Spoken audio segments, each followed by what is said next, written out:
бид нар боломжтой одоо энэ бидний шалгуурт нийтж байна гэсэн бүхэл хүмүүсийг 2 дугаар шатанд оруулна. Материал дутуу ирүүлсэн альсвал ингээд хүнтэй өсөх шалтгаан бид заавал аваадах шаардлагатай биш. Аль нэг зүйл нь дутуу альсвал магадгүй 1-р курсын хүмүүс яаж оролцох 1-р курсын оролцох асуудал аягүй чухал болчиход байгаа. Тэгвэл оюутны авах зургалтай хугацаанд дуун гарахгүй байгаа учраас 2 дугаарт нэг төлбөрөө төлчихсөн хүмүүс байгаа. 2 дугаар хемистрийн мөнгийг төлчихсөн хүмүүс бид нар яах вэ гэдэг. Тэрийг бид нар бас нэг сар сард нь хуваах тэтгэлэн байдлаар олох боломжтой юу гэдэг. Тэрийг судалж үзэж байгаа. Ийм олон шалтгаан нөхцөл байдал байгаа учраас бид нар бол ингээд шууд хүнийг оноогоор жагсаах ч юм хасахгүй гэсэн бодолтой байгаа. Бүгдэнтэй нь ярилцаж үзэх хэрэгтэй. Ягаад гэвэл хүн бичих нэг өөр, ярих нэг өөр байхгүй. Бичиж байгаад ингээд бичсэн зүйлэн дээрээ илүү төвлөрч чаддаг байлаа гэж бодоход ярихтаа бас илүү чадвартай байж болно шүү дээ. Магадгүй бид нар бичсэн зүйлийг хараад энэ чинь бас биш вэ ингээ хасчих юм бол магадгүй тэр хүн ярих урлагаараа илүү хөгжсөн байх юм бол бас хүн тэгшэрх юм боломжийг олох хэрэгтэй. Одоо үзэж байгаа үзэгч нар одоо энэ дээр жишээ авч болно шүү дээ. Одоо би өөр дээр ярих юм бол би жишээлбэл ярихтаа илүү сайн. Бичгтээ яг үнд бол нэг эмч шиг бичдэг ч юм тий. Алдаатай ч юм тий. Хүн өөр л дөө хүн өөр. Одоо сэдвээ жоохон одоо яг өөрчлөлт л да. Намуу маань болохоор эрх зүйч тий. Эрх зүйч. Эрх зүйч. Хүүхдийнх гэж явах уу одоо нийгмийнх гэж явах уу? Ер нь эрх зүйч мэргэжил бол ерөөдөө өргөн хүрээний хууль эрх зүйн мэдлэгтэй бакалаврын төвлөө болгож байгаа шүү дээ. Хууль эрх зүйн суурь боловсролыг олгож байгаа эрх зүйч мэргэжил. Хэрвээ мэргэжих юм бол мэргэшээд мэргэжлийн шалгалт өгөөд хуульч болж байгаа. Хуульч хүмүүс одоо өмгөөлөгч одоо янз бүрийн хүний эрхийн төлөө тэмцэж байгаа дуурж янз бүрийн төрлийн хүмүүс байна. Миний хувьд болохоор өмгөөлөгчүүд юм шүүхэд аль нэгэн байгууллага хуурийн төлөөлөх тийм эрхийг авахыг ирмэлзээгүй. Өмгөөлөгч байхын ихэд давуу тал нь юу гэхээр шүүх хуралдчууд оролцох хэрэгтэй аль биесний өмгөөлөгч болж байгаа байхгүй. Миний хувьд болохоор судлаач байх замлаа сонгосон. Судлаач байх нь юу вэ гэхээр бид нар нийгэмдээ энэ хууль эрх зүйн чиглэлийн хүртээмжтэй боловсрол бүх нийтийн боловсрол гэдэг зүйл дээр одоо сая хамгийн сүүлийн жишээ ярихад октын эрхийн боловсрол. Одоо жишээл би асуух гэдэг байна. Энэ 7 хоног жингээр одоо сая 11-нд чинь октын өдөр болж байна. Октын эрхийг хамгаалах өдөр октын эрхийг хамгаалах өдөр гэдээ явж байгаа. Энэ маань ерөөсөө эрхийг хамгаалах гэдэг зүйл маань яг эрхийг хамгаалах гэдэг зүйл дээр тогтдог байхгүй юу? Тэгэхээр нэг өдөр яриад өнгөртөө шүү дээ. Судалгаа хийж байгаагийн одоо гол үн цэн нь юу вэ гэдэг нь болохоор урьдчилан сэргийлэх тий. Охид яагаад хүчирхийлд өртөөд байна вэ? Октын хүчирхийллээс одоо яаж ангид байх вэ гэдэг шалтгаан нөхцөлийг судалж байгаа хүмүүс маань судлаач байдаг. Магадгүй нэг хуульч мэргэжлийн хүмүүс маань болохоор одоо байгаа нөхцөл байдалтай тэнцэж одоо шүүхэд төлөвлөх эрхээ авдаг гэж ерөнхийдөө ингээнэ тайлбарлаж болох байхгүй юу. Тэгэхээр октын эрхийн асуудлыг ер нь айгүй эмзэгэлтэй. Би болохоор миний хууль маань жоохон сул байгаа даа шүү дээ. Одоо 14-өөс 18 насны хүмүүсийн чинь одоо яг хүчингийн хэрэглэх зүйн харьцаанд орж болно гэдэг тийм. Энэ бол яг тийм ус төрсөн асуудал юм шүү дээ. Ол их баг байдаг тийм. Тэрийг ял баг гэж шууд хэлж болохгүй. Миний хувь судлаач хүний хувьд бол энэ хуулийг ер нь одоо яаж хэрэгжилж байгаагаас хамаарна гэхээс тийм учиргүй хийдэлтэй муу хууль бол манай эрэгүү хууль бол бас биш. Төрлийн хууль ч гэсэн тийм алангаа алдсан болохоо болчихсон хууль биш. Яг нарийн ярих юм бол хууль тайлбарлаж байгаа субъект маань өөрөө одоо ингээд одоо бид гуравт ингээд нэг хууль баталж байгаа хүн биш үү? Тэндээс тэр хүн бид гуравт зааж тайлбарлахдаа л тийм олигтой гоё тод томрон бодтой ойлгомжтой тайлбарлаж чадахгүй байгаа болохоос биш. Цаасан дээр одоо цагаан дээр хараар бичсэн олон улсын эрх зүйн субъектуудтай харьцуулчихсан энэ юм дээр бол бид нар бочргүй тийм доошоо орцсон ухарцсан алхам бол хийгээгүй. Тийм бол байхгүй. Энийг би болохоор учиргүй одоо ингээд ярихлаар ялчгүй нөгөө нэг ус төрийн асуудал орж байгаа болохоос ерөөдөө тийм 100% болохоо болчихсон биш юм а гэдгийг л ерөөдөө хэлэх юм. Тэгэхээр би хогтын эрхийн өдрөөр би юу бодож суусан бэ гэхээр ингэж утсан байхгүй. Октын эрхийг хамгаална гэдэг маань өөрөө эрхийг хамгаалаад хууль эрх зүйн орчин одоо ингээд боломжтой ингээд эмгийн дээд түвшинд байх хэрэгтэй гэдэг гэж болж байна. Нэг талаас хүний эрхийг хамгаалагчдаа одоо хууль зохиолагч те хуульч өмгөөлөх судлаач нь тэмцдэг гэж болж байна. Хамгийн гол асуудал маань октын эрх одоо та бүхэн тэр тухайн өдөр гарч исэн бүжингэн суултаар харсан баг те. Дунджаар жилд 300 орчим хүүхэд одоо бэлгийн хүчирхийлд өртдөг. Үүний бараг 70 орчим хувь нь гэр бүлийн хүрээнийх байдаг. За тэгээд цаашаа ингээд даашаа судлаад явах юм бол гэр бүлийн хүрээнд үйлдэгдэж байгаа тэр бэлгийн хүчирхийллийн асуудал андаа дунджаас доогоор давхаргах байх жишээний байдаг байхгүй юу. Тэгэхээр ер нь бол энэ суур бодлого нь өөрөө Монголын өрс маш олон болтгоо гэж баруун сулгаагүй хүүхд гаргаад хахыг л уриалаад идэг болохоос биш. Мөнгө өгье гэдэг тийм мөнгө өгье. Тийм халамж өгье. Төрүүлэх юм бол одоо өгье. Хүүхдийн доогоор мөнгө өгье. Сар болгоо мөнгө өгье. Жил болгоо мөнгө өгье. Тийм уралдуулдаг 6 бол бүр сайн тийм. Ингээд байгаа бодлого маань өөрөө хүн одоо хүүхд гаргачаад эрүүл аюулгүй нийгэмд өсгөж ториулах боломжгүй бол бас учиргүй хүүхэд гаргаадах ёстой ч юм уу ч юм гэдэг асуудал واخгүй. Ер нь бол эхлээд нөхөн эрч хүн боловсралтай бай. Хоёрдугаарт бүх нийтийн эрүүл мэндийн боловсралтай бай. Гуравдугаарт нийгмийн эрүүл мэндийн боловсралтай бай. Энэ бол 10 жилд хангалттай биднэрт зааж өгж байгаа боловч одоо нэг саяхан нэг телевизийн 724 гэдэг төсөл дээр авилгалын гэмтэрийг ярьжсэн чинь 22 настай нэг охин ярьж байгаа байхгүй судлаач охин. Тэр ингэж ярьж байна. Бид нар өөрчлөгдмөр байна. Бид нар гоё өөр нийгэмд бид нар ингэж 22 нас 25 нас хүрэнгүүт эцэг эх маань хүнтэй суугаж хүүхч ойршлаа гэдэг ийм нийгэмд амьдрмааргүй байна. Одоо бид нар ингэж социализм үеийнхнаар ингэж амьдралаа залгаад бид нар үнэндээ хөгжихгүй байна гэдэг юм ярьж байгаа байхгүй. Яг ингэж ярьж байгаа байхгүй. Тэгэхээр шүү дээ тий. Ер нь бол хүүхэд гарах гэдэг өөрөө асар том боловсрал байхгүй. Миний эргэн тойронд магадгүй тийм хүчрхийлэгчтэй эргэн тойрон байсаар байтал хүүхэд гаргаад тэр орчинд хүүхдээ орхиод явж байгаа асуудал бол ер нь бол нэг өнд төр хууль эрх зүйн оролцооч нэг тийм чухал биш болчихж байгаа байхгүй. 1000 сайн хуультай байгаад нэмэргүй байхгүй. Ямар ч нэмэр байхгүй. Энэ өөрөө хувь хүний энэ одоо хүүхэд гарах гэж байгаа эргэн хүний их хүний эцэг их байх тэр үүргээ хангалттай биелүүлж чадахгүй хүмүүсийн хувьд бол бид нар ингээд энэ хууль нь болохгүй байна, ял дутуу байна гэж яриад одоо бол нэмэргүй байхгүй. Боломжгүй энэ бол маш хэцүү. Би ч гэсэн одоо намайг бас надад тийм дайралт ирдэг штэ. За чи одоо хөгшөрлөө одоо сургууль соёл олон сургууль соёлд явлаа. Одоо ингээд хоёр хүүхдээ дахин хүүхэд гарах гэж байгаа байхгүй. Нөө би хүүхэд одоо нэгдүгээр миний эрүүл мэндийн асуудал ямар байгаа вэ? Би одоо ингээд 30 гарч байгаа. Монголд 30 гарч байгаа хүүхэд эрүүл хүүхэд гарахад аюул асуудалтай байна. Нэгдүгээр. Хоёрдугаарт би төрхтөө ямар надад миний аюулгүй төрх баталгаа хаана байна? Гуравдугаарт төрсний дараа миний хүүхдийг нэг стандартаар нэг 30 хүүхэдтэй ангид суулгадаг улсын сургууль нь хаана байна? Суглаанд оролцохгүйгээр хүүхдийн цэцэрлэгт авах боломж нь хаана вэ? Доотлон 50 хүүхэдтэй байгаа шүү дээ. Манай хүүхд жишээлбэл 50 хүүхэдтэй. Энэ мэд боломж нь хаана вэ? Ер нь бол байхгүй учраас би одоо хүүхэд гаргаад яхан. Би надад тийм хахад цэцэн улсын хувийн сургуульд очиж хувийн хөлт очиж дээр хувийн төлөвт өгөөд хувийн сургуульд хүүхдээ сургаадах боломж байхгүй шүү дээ. Ийм байхад бид тэр хүүхдийг за тэгээд одоо нэг төрийн албан агч нар гэдэг юм хувийн хөвшил ажиллаж байгаа албан агч нар маань одоо хүүхдийн сургууль цэцэрлэгт нийцж амьдрна гэдэг манай Монголд одоо энэ төгжрлийн асуудлыг шийдэг байхад ямар одоо байгаа вэ? Тийм яаж нэлээ нэг хүүхэд гаргана гэдэг чинь ийм чухал асуудал байхгүй. Өргөн хүрээнд биш те. Энэ өргөн хүрээ биш байхгүй. Ярилцлагыг бол ерөнхийдөө бол ер нь шууд базаал явж байна. Баярлалаа. Тэгээд би яг нэг энэ 7 хоног жонгол октын ирэх гэж ярьлаа те. Яг зөвүүн зөв. Яриад байгаа сэдв нь болохоор надад нэг агуулга нь бас нэг өөр талаас хармаар санагдаад байна л да. Октод эрэхтэй мэн. Тэгвэл хүүхэд яагаад эрэхтэй гэж болдгийг те. Өдөртөө яагаад байж болдгийг бодмоор санагдаад байгаа байхгүй.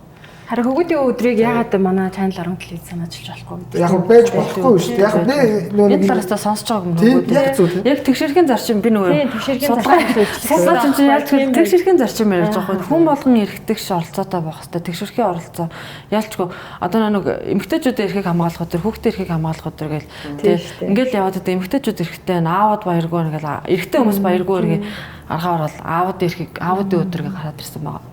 Яг хүнд сэдв байж магадгүй. Ер нь бол жишээлбэл нэг 13 настай хүүхэд ингээд ээж аавдаа захиавал тэгээд байхгүй болсон. Ер нь багаас нь эхлээл чи эрэгтэй хүүхдээ сүлд авдаг эрэгтэй хүүхдээ жиж битээ уйлаад чи эрэгтэй хүмүүстэй гэл нөө эргээд нэг жоохон гаргууд нэгээ хаяад хандлага гаргаад идэв шүү дээ. Би ч гэсэн ингэж хэлж байгаа яг үнд бол ингээд. Одоо чинь нас оролтын чинь дийлэнх хэдэн хувь гэл манай судлаас сайн мэдж байгаа.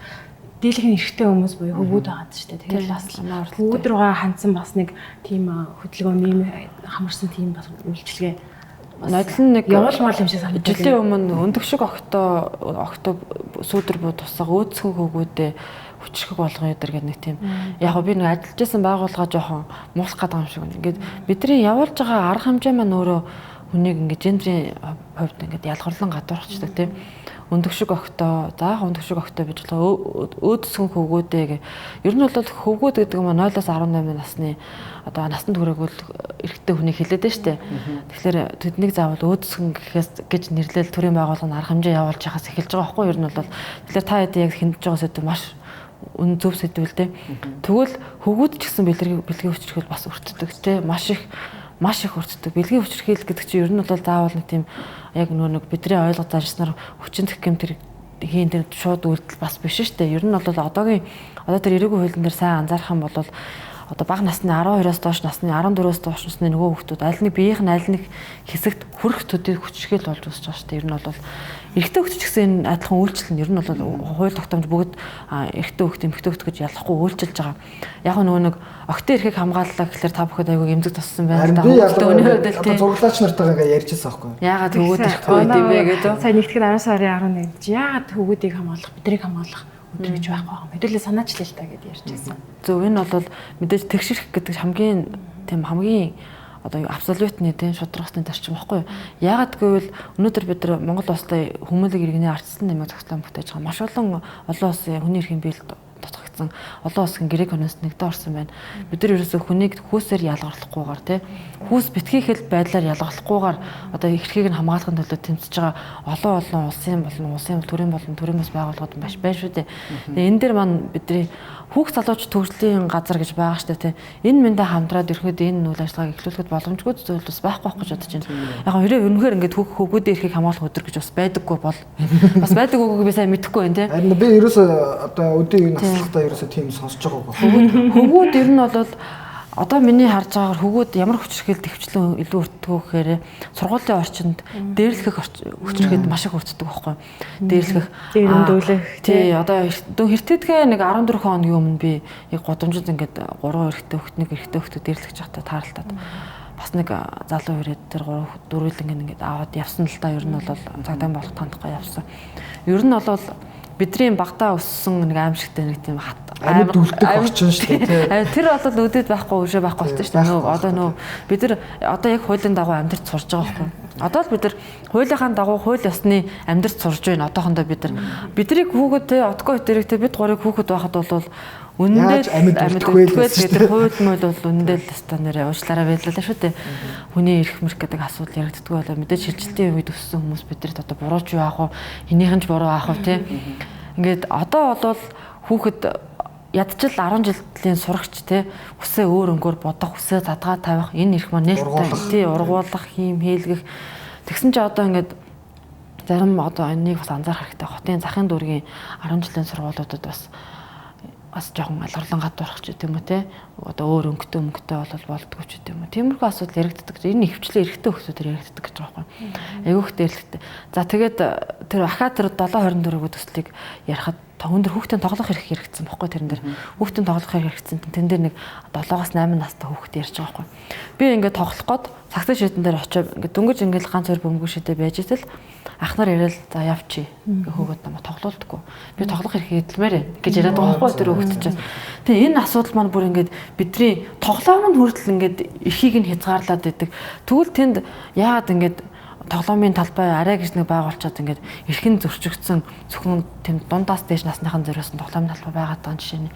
Ийм асуудал ярихгүй. Алхам тутамдаа бидний ингээд энэ хаалгыг нэгээл энэ нийгмийн харилцаанд орохдоо одоо бүр гар хуцаараа л орж штэ. Энэ болгон ерөөсөө ингээд хүний эрх тэгш эрхийн оролцоон дээр ингээд зарчим суурилдаг болчихсон байхгүй. Тэгэхээр ерөөсөө яалтчгүй хөвгүүд ч гэсэн эрхтэй, үнэхээр эрхтэй. Бид нар яг октоодтойгоо адилхан бүх зүйлээ хамгаалуулах эрхтэй, 100% эрхтэй.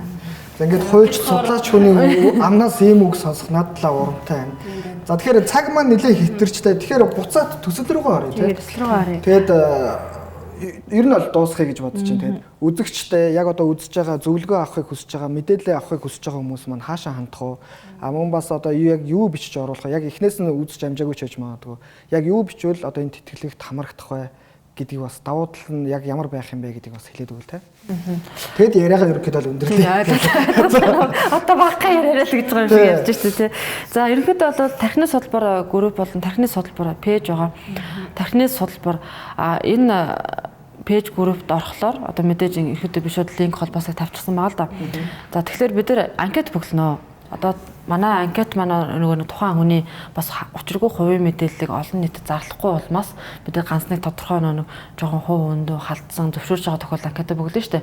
Тухайн анкетыг бөглүүлж авч байгаа маш олон асуултгүй 3-4 асуулттай. Хоёрдугаарт сурлагын одоо голч дүн гэлтгсэн сургалтын одоо албаны материал одоо ямар нэгэн байд одоо хөвчлэн ингээд захимаар авдаг болчихсон штэ. Тэрийг манай юу л мэйл хаягл байлгэн би нэг групп пэйж дээр өөрийнхөө хувийн мэйлэг болон тархины судалбар пэйжийн мэйлийг тавьчихсан байгаа. Ер нь бол эсээгээ бичээд одоо өөрийнхөө хүндэтгэх шалтгааныг тодорхойлоод тэгээд сурлагынхаа голч дүнг биднэрт илгээж гисэн байхад бид нар өөр ямар нэгэн нэмэлт шаардлага тавихгүйгээр одоо энэ сургалтын төлбөрийн тэтгэлгийн сонгон шалгаруулалт нэгдүгээр шатад хүлээж авч байгаа. За хоёрдугаар шатанд бол бид нар багахан хэмжээний сонгон шалгаруулалт английн ялгалт хийгээд энэ шаардлага хангалаа. Энэ оюутныг бид нар хоёрдугаар шатанд тэнцвүүлнэ гэж ütсэн тоо тавихгүйгээр ямар нэгэн хязгаарлалт тавихгүйгээр материал чанарын шаардлага хангас материал илгээсэн байх юм бол хоёрдугаар шатанд ярилцлагын шатанд оролцуулаад ингээд тэгээ ерөнхийдөө хоёрдугаар шат ихснээс хойш 5 хоногийн дотор тэтгэлгээ олох юм байна. За хэдүүлээ одоо тархины судалбар гэдэг пэйжнийх нь ерөнхий хаягийн хэдүүлээ оруулчих тий. Тэгээд үзэгчд манаас энэ пэйж рүү холбогдоод агада бөглөөд мөн одоо сургалтын голч дүнгээс явуулаад нэгдүгээр шатныхаа материалыг бол бүрдүүлчих юм байна л да тий. За тэгээ уунд хаданд мод цогж байгаа самар түүж байгаа хүмүүс үзэж байгаа бол буугаад ир тэгээ хичээл сургуульдаа явах хэрэгтэй. За ногоо тариага хураагаа дууссан бол хүрээд ир хичээл сургуульдаа сууцгаагаараа. За тэгээд маш энгийн зүйлийг танаас шаардж байгаа юм байна. Анкет байх юм байна. За хүндэтгөх шалтгаан буюу тайлбар байх юм байна те. Өөрийгөө тодорхойлох юм байна шүү дээ. Тэгээд бас эссе бичиж өгөх юм байна. Эссе нь бол бас тэрэн дээр нь бэлэн байж байгаа юм шүү дээ. Сэдвэнд бэлэн байж байгаа юм байна. Энэ гурван шаардлагыг хангасан байх юм бол та эхний шатанд тэнцээд 20 дугаар шатанд ярилцлаганд ороод ерөнхийдөө бол тэтгэлгээ авах боломжтой. Тэгээ энэ тэтгэлгээ нэг мэдээж түрүүн би онцолж ярьсан. Америкийн нэгдсэн улсад ажиллаж амьдарч байгаа жирийн нэг монгол иргэн өдөр тутмынхаа хоол хүнстэй хэрэглээний зардлаа хэмнээд шаардлага гарах юм бол одоо илүү цагаар ажиллаад нэг оюутанд боломж олгож байгаа. Ерөөсө хамгийн гол акцент өгөх шаардлага маань энэ байгаа байхгүй. Хүн бид нар ч гэсэн тэгэхээр ингээд бас тийм байх боломжтой байгаа байхгүй тий. Тэгэхээр ер нь хүн гэдэг чинь нөгөө нэг хамгийн одоо өөрийнхөө оруулж чадах зүйлдээ л хөрөнгө оруулж байгаа, өөрийнхөө хэмжээгээр л хөрөнгө оруулж байгаа зүйл шүү. Энд ямар нэгэн тийм төрийн ч юм уу, төрийн бас байгууллага ч юм уу, олон улсын тийм том компаниуд ивент тэтгэлэг байхгүй. Зүгээр нэг иргэн талхныхаа мөнгийг хэмж илүү цагаар ажиллаад Монгол улсад ажиллаж амьдарч одоо суралцж байгаа оюутан танд те одоо нэг боломжийг олгоё гэж байгаа тийм хөтөлбөр байгаа шүү. Цаашдаа ч гэсэн бас нэг монгол иргэн танаа бас нэг өөр нэг боломж аваагүй, тэтгэлэг аваагүй залуудаас тусалж бас болох юм тий. Энэ талаас нь бас хармаар байна. Мөн намун болон танаа бас нөгөө хамтрагч байгаа шүү дээ тий. Та хоёртай хамтрахыг хүсэж байгаа хүмүүсээ бол бас холбогдох хэрэгтэй баг тий. Болно мэдээж хамтарч одоо яаж ажилламаар байгаа юм тий. Бид нар зөв маш олон хувилбар мэдээж тархины судалбараар мөнгө олдгоо гэж олон хүмүүс сонсголтой надаас мөнгө олдохгүй л дээ ямар нэгэн байдлаар яг мэдээж YouTube сувга холбоод орчин үеийн тэр технологиг ашиглаад мөнгө олж болно. Одоохондоо бид нар хяналт цогт олчроос болоогүй байна. Хэрвээ бид нар ер нь хэрвээ ингээд нэгт хоёр дахь удаагийн ингээд биднэрт хандсан хүмүүс байгаа учраас 3 дахь 4 дахь хувилбаруудаас биднэрт бэлэн байж байгаа. Биднэрт нэг хүнд нэг боломжоос нөгөө боломжийг олгох тэр маш олон хувилбарууд биднэрт бэлэн байж байгаа. Мэдээ дараагийн хүн гараад ирвэл дахиад шууд энэ хувилбараас санал болгоод хамтран ажиллах бүрэн боломжтой байна. За тэгэхээр энийг үзсэн хүмүүс ерөнхийдөө маш ойлгомжтой мэдээлэл авсан баг. Хамтрахыг хүссэн хүмүүс сая намуунтай холбогдох боломжтой юм шүү. За өндөрлөө. За баярлалаа. Мэдээд удаан ярьлаа. Тэгээд энэ 7 хоногийн сэдв яг харахгүй октын сэдв байлаа. За тэгээд судлаач намаа маань энийг эрэг болгоод хөвгүүдийн ч гэсэн эрэгтэй өдөр байх боломжтой шүү гэдгийг бол хэлж өглөө. За ингээд өглөөний мэд хөтөлбөр маань үргэлжлэж байна.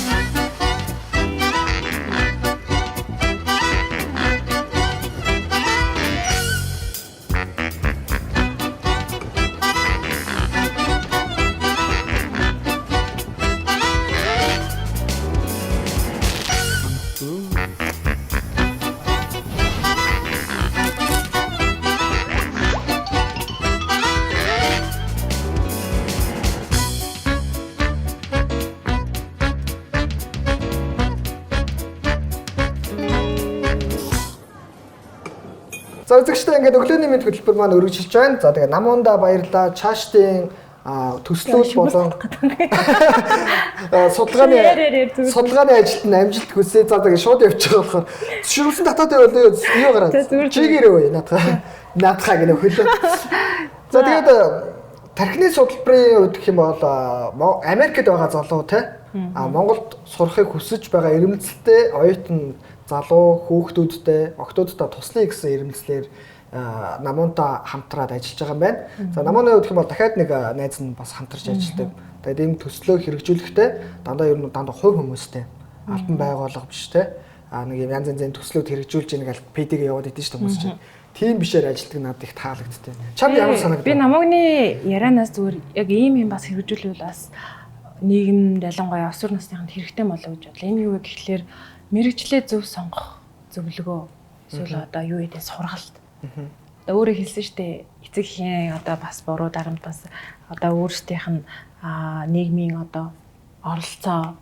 За тэгээд хамжиргааны төвшин шалтгаалаад мэрэгчлээ буруу сонгох зүйл гардаг. Тэгээ буруу сонгоцсон мэрэгжил маань дургу болно, мэрэгчлээ дургу болно. За тэгээ ажилгүйдэл үүснэ гэл ингээл цааш нь хөрд ажилтаа дургу хариуцлага алдаа тогтоол гаргана. Тэгээ энэ бүхний үр дүнд юу вэ гэхлээр энэ хүн зүгээр л буруу мэрэгчлээ сонгоцсон болж таарж байгаа юм. Тэгэхээр одоо яг мэрэгчлээ сонгож байгаа одоо залуу үеийнхэндээ за энэ мэрэгжил ийм юм давуу талтай. За чамтай нийцэх үү? Чи сонгох уу? За энэ мэрэгжил ийм одоо сөрөг үр дагавар гаргана. Чи энэний эрсдлийг дааж чадах уу гэдэг юм уу? Яг энэ одоо мэдээллийг судалгааг, сургалтыг одоо өсвөр насныхандаа явуулвал зөв зөвтэй оновчтой үйл явдал бодлого юм болов гэж миний хувьд бодлоо. Яг уу тархины судалбарын пэйж рүү орсон чинь тиймэрхүү линкүүд байсан л да. Одоо жишээлбэл эмч мэрэгжлийг сонгож байгаа хүүхдүүд юу зөвлөх вэ гэсэн нэг тийм байсан. Тэгэхээр намууны хийж байгаа зүйлд нь тиймэрхүү юм байгаах. Бид нар бол цаашдаа телевизтэй холбоотой яг иймэрхүү юм хийвэл үзэгчд маань бол нэлээд хүлээлттэй баг. Форм маркер тий. Одоо хүүхдүүд нь байж гэн, эцэг эхчүүд нь байж гэн. Одоо гол хөтлөгч нь асуугаал. За манай хүүхдүүд юу сурмаар байна гэвэл би доотоо чинь тэмцээнд ормоор байна гэдэг ч юм тий. Яг нь зөвөр хөнгөн ярьсан шүү. Яг нь мэдээж зоригтой хүүхдүүд зөндөө байгаа. Тэгээд нийгэмд чи ерөөхдөө эрэлттэй мэрэгжил маш их болоод байна. Сурж байгаа хүмүүс нь бас их болоод байна. Бас хаягдсан бас одоо баг одоо мэрэгжил одоо хүмүүс баг эзэмшдэг бас мэрэгжлүүдийг бас олон нийтэд бас таниулах бас зүйлтэй болоо. Монголд яг хэрэгтэй мэрэгчлэр гэх юм бол дандаа инженерүүд маш их хэрэгтэй байна. За хамгийн их одоо хагцсан одоо мэрэгжил гэх юм бол юу байгаа. За эдийн засагч, хуульч, тэгээд нэг санхүүч махууч нэг иймэрхүү юмнууд бол шалаар нэг гэдэг шиг л байна. Одоо энэ хажууд нэг зогсож байна. За ингээд үргэлжилж байна үзэгчлээ. За дараагийн мэдээлэл маань юу гаалаа ойлоод.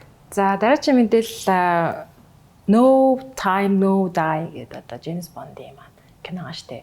Энэ кино за сүүлийн 7 хоног 56 сая $50 ашиг болсон байна. Коронавигийн үеэд бас үзэж амжаагүй үзэгч та трейлерыг хүргэе. За манай Монголын кино театруудаар бол гараад эхэлсэн байгаа. Тэгээд трейлерыг үзээд та бүхэн таалагдвал киног үзэрэй гэж уриалах гэдэг л та би. Тэнгис дуулна гарч байгаа юм л ч тийм. Уул гэр байгаад.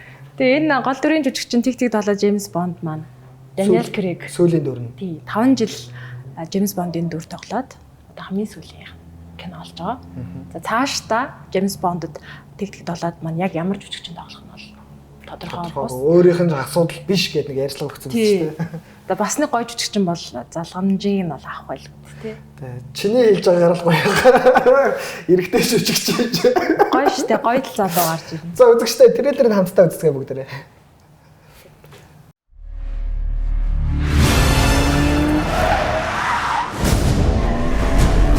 Why would I betray you? We all have our secrets. We just didn't get to yours yet.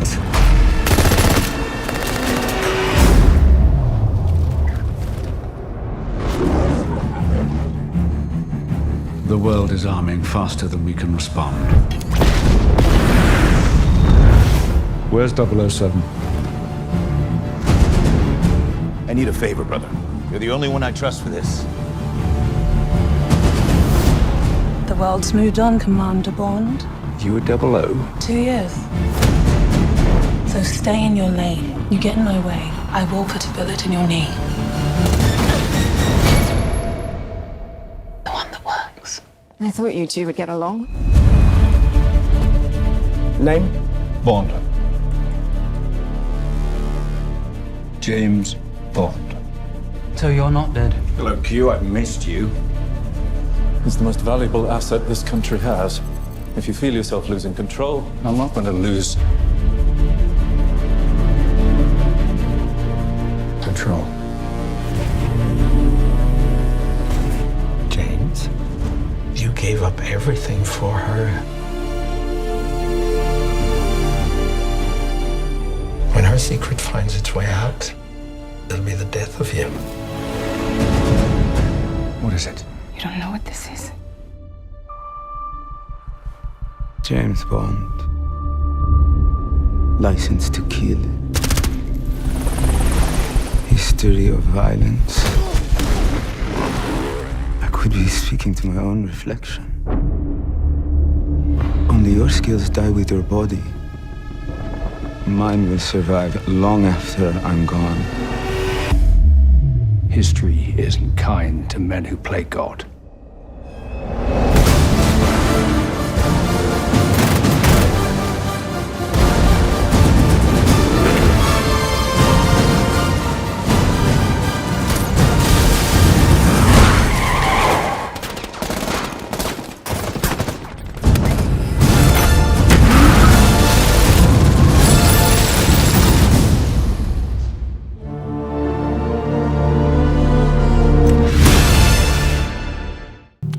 За энэ машинуудыг нэрээ зүгээр л дээр үе Хонконг кинонд дэр гардаг шиг л зүгээр бөмбөгдөж байна тий.